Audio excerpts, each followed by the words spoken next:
अस्सलाम वालेकुम dear students, Shahjahan Akbar is here. और आपका जो है आज साइंस का हम नेक्स्ट टॉपिक देखते हैं। लास्ट हमने टॉपिक पढ़ा था जो है चैप्टर नंबर 9 स्टार्ट किया था, जिसमें हमने रिफ्लेक्शन और रिफ्रैक्शन ऑफ लाइट का इंट्रोडक्शन देखा। उसमें लाइट की डेफिनेशन देखी, स्पीड ऑफ लाइट को डिस्कस किया और उसकी कुछ प्रॉपर्टीज़ हैं, जिसमें हमने बात की थी रिफ्लेक्शन की डेफिनेशन की, ट्रांसमिशन की बात की थी और एब्जॉर्प्शन की। आज हम बात करेंगे about the occurrence of reflection, कि जो प्रोसेस ऑफ रिफ्लेक्शन है ये किस तरह से रोनुमा होता है, ये किस तरह से अक्कर होता है। तो सबसे पहले इसको डिफाइन करते हैं कि रिफ्लेक्शन है क्या। रिफ्लेक्शन देख सकते हैं स्टूडेंट्स आप कि व्हेन अ रे of light strikes a shiny surface, कि जब कोई रोशनी की शुआ किसी शाइनी चमकदार सतह के साथ टकराती है, हिट करती है, स्ट्राइक करती है, तो देन इट बाउंस बैक, तो वो दोबारा वापस चली जाती है इनटू अ पर्टिकुलर डायरेक्शन, एक खास सिमत के अंदर। तो इस प्रोसेस को हमने क्या कहा, ये एक रिफ्लेक्शन का प्रोसेस है, जिसमें एक रोशनी की शुआ देख सकते हैं, ये एक लाइट रे है, ये इस सरफेस, एक शाइनी सरफेस को टकराने के बाद दोबारा एक पार्टिकुलर डायरेक्शन में वापस चली गई है। So that process is called as a reflection.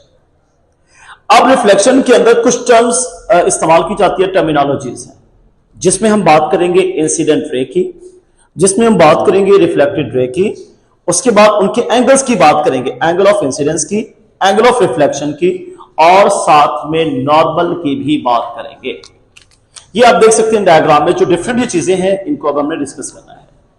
First of all हम रेस की बात करते हैं। सबसे पहले इंसिडेंट रे और दूसरी क्या है, रिफ्लेक्टेड रे। इंसिडेंट रे क्या है? इंसिडेंट रे बेसिकली उस रोशनी की शुआ को कहते हैं, उस लाइट रे को कहते हैं जो किसी शाइनी सरफेस के साथ स्ट्राइक करती है। जैसा कि आप देख सकते हैं, ये एक रे है जो इस सरफेस के साथ स्ट्राइक कर रही है, coming toward the shiny surface and strike और hit it. So that ray of light is called as incident ray. कि इसकी डेफिनेशन क्या करते हैं, ray that strikes with the surface, कि वो रोशनी की शुआ, वो लाइट रे जो किसी शाइनी सरफेस को स्ट्राइक करती है, हिट करती है, that is called as incident ray. और जब ये टकरा जाती है, टकराने के बाद पार्टिकुलर डायरेक्शन में टर्न हो जाती है। अब जो रोशनी की शुआ जो इंसिडेंट रे थी, after striking then it turns into a specific direction, कि जब वो खास सिमत में चलेगी, then it is called as reflected ray. फिर उसी शुआ को क्या नाम देते हैं, रिफ्लेक्टेड रे का नाम देते हैं। गौर कीजिएगा, after striking the incident ray move towards a particular direction, then that ray is said to be a reflected ray।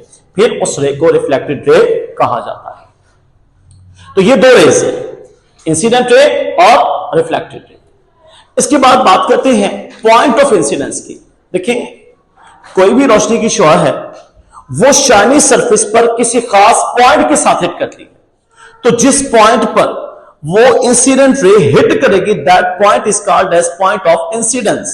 जैसा कि देख सकते हैं, ये इंसिडेंट रे है, ये शाइनी सरफेस, तो इसके ऊपर ये खास नुक्ता है, ये खास पॉइंट है, जिस पॉइंट पर वो हिट कर रही है। So that point is called as point of incidence. अब इस पॉइंट ऑफ इंसिडेंस पर अगर एक परपेंडिकुलर लाइन ड्रॉ कर दी जाए, that perpendicular line is called as a normal. और करेंगे कि ये पॉइंट ऑफ इंसिडेंस है, इस पर हमने परपेंडिकुलर क्या होती है, कि एक सरफेस के ऊपर 90 का एंगल बनाने वाली जो लाइन है, उसे नॉर्मल कहा जाता है, उसे परपेंडिकुलर कहा जाता है। इसका मतलब है वो सरफेस के साथ कितना एंगल बनाएगी, 90 डिग्री का जो है एंगल ड्रॉ करेगी। अब जो लाइन बनाएंगे परपेंडिकुलर, उसे क्या नाम देंगे, नॉर्मल। अब हम बात करेंगे एंगल्स की।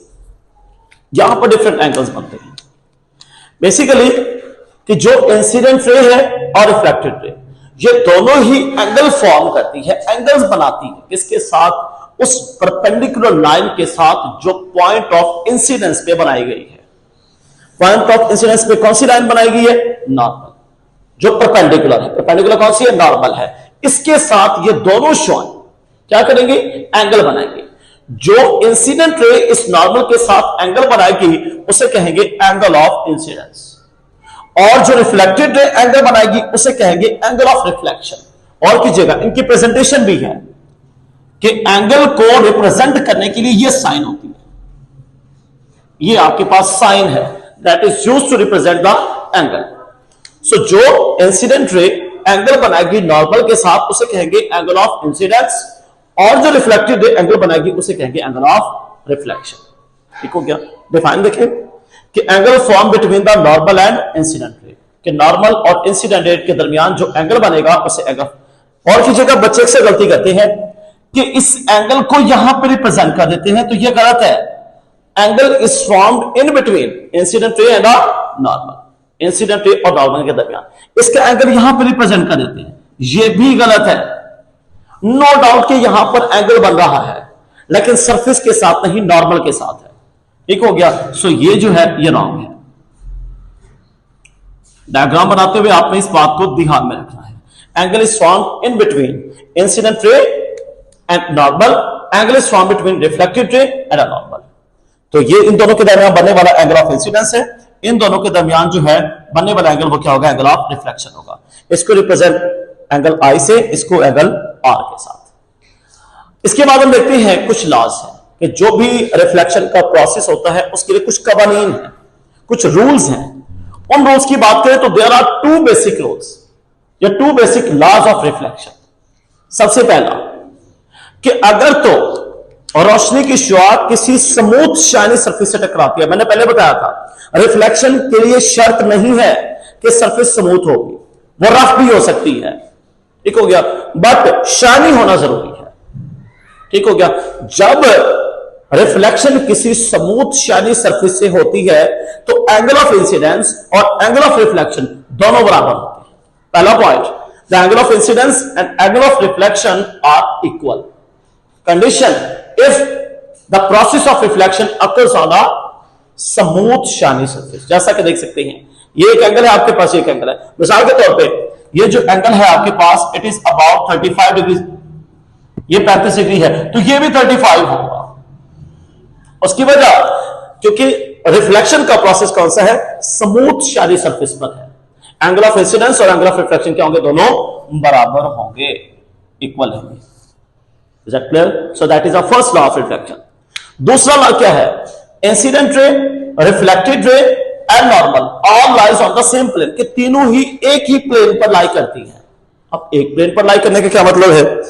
एक प्लेन पर लाई करने का मतलब यह है कि ये तीनों एक ही सतह पर, एक ही सरफेस पर लाई करेंगे। ओवरऑल प्लेन का कंसेप्ट आ जाता है यहां पे। बेसिकली दो प्लेन्स होती हैं, एक होती है हमारे पास एक्स एक्सिस और दूसरी Y axis.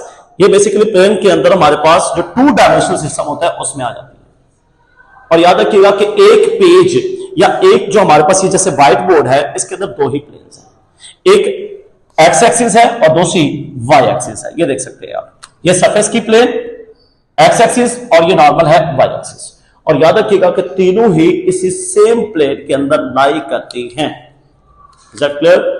So These are the two basic laws of reflection। इसके साथ ये हमारा आज का एक छोटा सा टॉपिक था occurrence of reflection के बारे में और laws of reflection के बारे में। आपका आज का ये टॉपिक है। जज़ाकल्लाह बच्चे। इसके हवाले से जो है बुक आपको बुक से एक पेज मेंशन करके भेज दूंगा। जज़ाकल्लाह।